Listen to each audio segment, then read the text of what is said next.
Students अस्सलाम वालेकुम। आज हम chapter number 4 applied mechanics physics 212 का चैप्टर नंबर 4 और इसका लास्ट टॉपिक है लैडर के प्रॉब्लम्स हैं। ये कि लैडर से रिलेटेड प्रॉब्लम्स को हम किस तरह सॉल्व कर सकते हैं।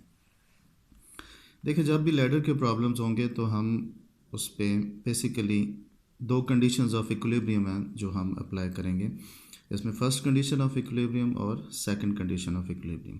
इसके अलावा कुछ मैंने आपको फार्मूले बताए थे छोटे छोटे, जिसमें एक राइट एंगल ट्रायंगल जो होगी उसको हम किस तरह सॉल्व करते हैं, उसकी साइड्स को किस तरह फाइंड करते हैं, जिसमें साइन थीटा किन दो साइड्स में रेशो होगा, कॉस थीटा किन दो साइड्स में रेशो होगा। इसी तरह upward forces is equal to downward forces और leftward forces is equal to rightward forces होगा। फिथागोरस का थ्योरम हो सकता है और first two conditions of equilibrium हो सकती हैं। जब भी लैडर के प्रॉब्लम होंगे तो हमने मोस्टली दो चीज़ें फाइंड करनी होंगी, reaction of wall F and reaction of ground R. ये प्रॉब्लम एक डिस्कस करते हैं। देखिए, हमारे पास एक लैडर है जो कि इस दीवार के साथ रेस्टेड है एट पॉइंट डी। ये इसका टॉप है और इसका जो बॉटम है वो पॉइंट ए पे है, ग्राउंड के ऊपर है। इस लैडर की जो लेंथ है वो 6 मीटर्स है। यहाँ पे डी पॉइंट के ऊपर टॉप पे दीवार के साथ जहाँ पे ये इन कॉन्टैक्ट है, वहाँ पे इस दीवार का, इस वॉल का रिएक्शन है इस लैडर के ऊपर, जो कि आउटवर्ड एक्ट कर रहा है बाहर की तरफ, और ये इसके ऊपर रिएक्शनल फोर्स है एफ़। इसको हमने एफ़ से शो किया।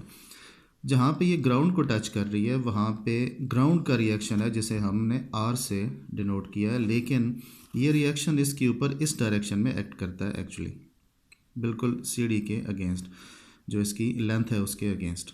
लेकिन इसके दो कंपोनेंट्स हैं।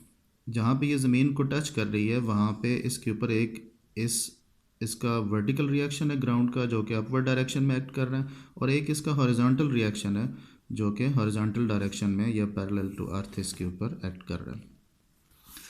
इस लैडर का अपना वेट है जो कि सेंटर ऑफ ग्रेविटी के ऊपर एक्ट करता है, और ये है 350 न्यूटन। इस पूरी ट्रायंगल को हमने ए, सी और डी से डिनोट किया।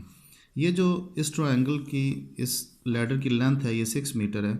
ये इसका हाइपोटेन्यूज बनती है, ये इसकी बेस है क्योंकि ये एंगल 90 का बन रहा है, और ये इसकी वर्टिकल साइड है जो कि दीवार है।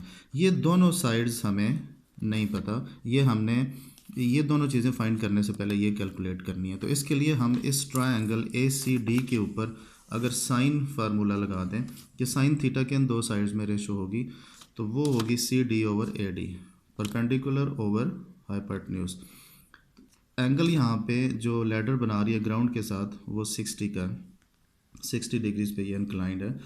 तो C D is equal to 6, जो कि लैडर की लेंथ है, A D multiplied by sine of 60 degree आ जाएगा। साइन 60.866 होता है, 6 से मल्टीप्लाई करें तो हमारे पास सी डी जो इसकी वर्टिकल साइड है, वॉल की हाइट है, वो आ जाएगी 5.19 मीटर्स।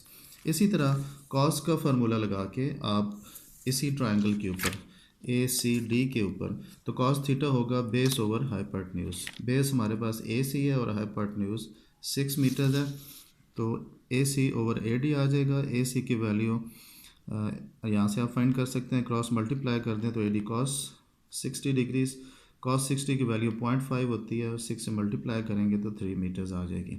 अब ये जो पूरी साइड है ए से सी तक, ये हमारे पास आ गई 3 मीटर्स।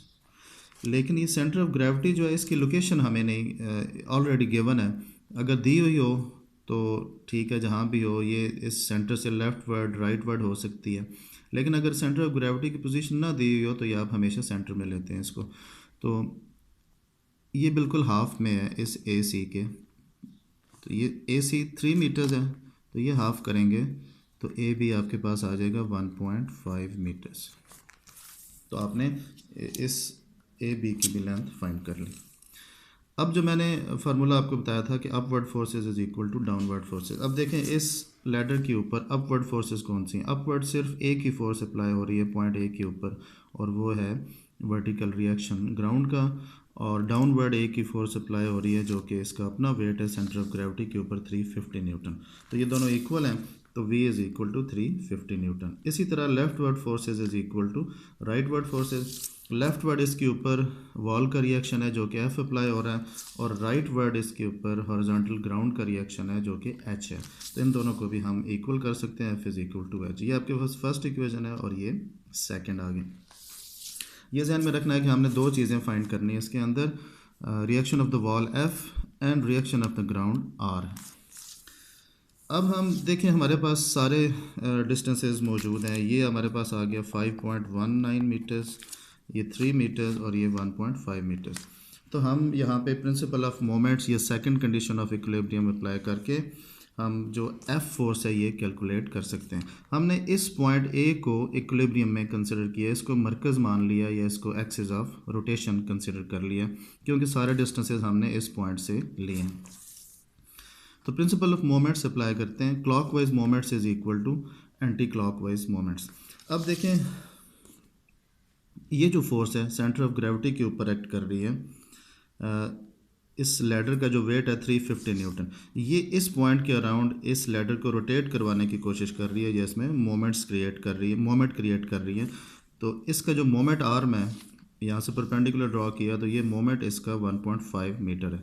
मोमेंट आर्म हमेशा परपेंडिकुलर डिस्टेंस होता है between point of application of force to the axis of rotation. तो ये आपके पास आ जाएगा क्लॉकवाइज मोमेंट 350 इंटू 1.5 जो कि इसका डिस्टेंस है। इसी तरह जो एफ फोर्स है इसका अगर परपेंडिकुलर डिस्टेंस ड्रॉ करें एक्सिस ऑफ रोटेशन से तो ये बनता है, या यहाँ से लाइन अगर हम ड्रॉ कर दें तो ये इसका परपेंडिकुलर डिस्टेंस बनता है। तो यहाँ पे F multiplied by its moment arm जो कि 5.19 है, तो एफ इंटू 5.19, तो एफ की वैल्यू आप यहाँ से निकाल सकते हैं। इन दोनों को मल्टीप्लाई किया, इस पर डिवाइड कर दिया, तो 525 divided by 5.19 which is equal to 101.2 newton. अब अगर इक्वेशन नंबर 2 आप देखें तो हमारे पास F is equal to H है। तो एफ़ की वैल्यू आपके पास ऑलरेडी आ गई है, तो ये अगर यहाँ पे लगाएं तो एच की वैल्यू भी आपके पास आ जाएगी which is equal to 101.2 newton. अब आपके पास वर्टिकल, ये देखें इक्वेशन नंबर 1 अगर देखें तो वर्टिकल कंपोनेंट भी मौजूद है, vertical reaction of the ground और horizontal reaction of the ground भी आपके पास यहाँ पे आ गए, ये दोनों मौजूद हैं। तो आप फिथागोरस का थ्योरम इसके ऊपर अप्लाई करें, R is equal to square root V square plus H square, यानी कि एक वर्टिकल कंपोनेंट है ग्राउंड का, वर्टिकल रिएक्शन है, और एक हॉरिजॉन्टल रिएक्शन है। ये देखें first vector into second vector, और अगर आप यहाँ पे head to tail rule apply करें तो फर्स्ट वेक्टर का हेड और सेकंड वेक्टर की टेल, ये जब कोइंसाइड करेंगे तो ये आपके पास रिजल्टेंट आएगा। तो इसका मतलब ये एक राइट एंगल ट्रायंगल है, perpendicular square base square equal to hypotenuse square. तो ये फार्मूला अप्लाई करके आप reaction of the ground find कर सकते हैं। एच की वैल्यू आपके पास 101.2 है, इसका स्क्वायर आ गया, और वर्टिकल आपके पास ऑलरेडी 350 न्यूटन है, ये आपने यहाँ पे पुट किया, स्क्वायर रूट लिया, तो आपके पास रिएक्शन ऑफ द ग्राउंड आ गया 364 न्यूटन। ये दोनों चीज़ें आपने फाइंड करनी थी, फोर्स जो कि वॉल का रिएक्शन है और रिएक्शन ऑफ द ग्राउंड, दोनों चीज़ें आपने फाइंड कर ली। फोर्स आपने वॉल का रिएक्शन ये फाइंड किया और रिएक्शन ऑफ द ग्राउंड आपके पास ये आ गया। तो जितने भी लैडर्स के प्रॉब्लम्स होंगे उसमें तकरीबन यही मेथड होगा।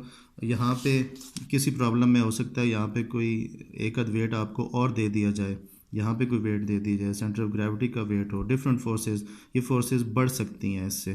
तो लेकिन मेथड यही होगा, जितनी फोर्सेस होंगी उनके आपने मोमेंट आर्म्स कैलकुलेट करने और उनके मोमेंट्स ले लेने। Thank you.